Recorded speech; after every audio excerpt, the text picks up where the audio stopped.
News 28 मराठीमध्ये आपले स्वागत आहे। आजच्या मोठ्या बातम्यांबद्दल बोलूया। मध्यपूर्व आखाती देशात तणावपूर्ण युद्धजन्य परिस्थिती, भारत सरकारकडून ॲडव्हायझरी केली जारी।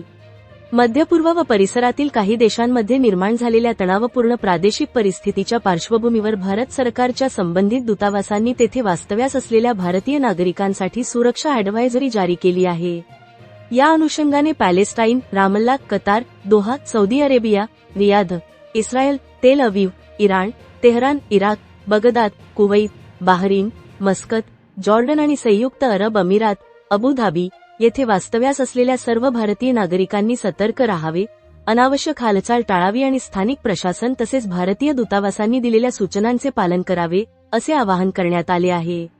आपत्कालीन परिस्थितीत संबंधित देशातील भारतीय दूतावासांच्या 24/7 हेल्पलाईन क्रमांकांवर संपर्क साधावा। दूतावास नियमितपणे परिस्थितीवर लक्ष ठेवून आवश्यक सूचना जारी करत आहेत। महाराष्ट्र शासनाच्या वतीने परदेशातील महाराष्ट्रातील नागरिकांनी शांतता व संयम राखावा, अधिकृत सूचनांचे पालन करावे आणि आवश्यक असल्यास तात्काळ भारतीय दूतावासाशी संपर्क साधावा, असे आवाहन करण्यात येत आहे। महाराष्ट्र शासन नागरिकांच्या सुरक्षिततेबाबत सतर्क असून केंद्र शासन व संबंधित दूतावासांशी समन्वय ठेवून परिस्थितीवर लक्ष ठेवून आहे।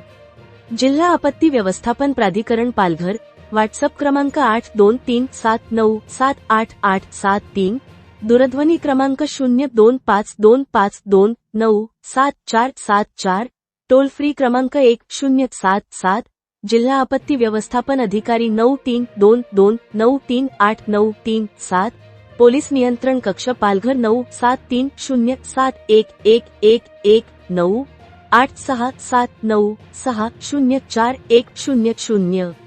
वार्ताहर आय न्यूज 28 मराठीसाठी प्रणय प्रभाकर पाटील, पालघर जिल्हा ब्युरो चीफची रिपोर्टर।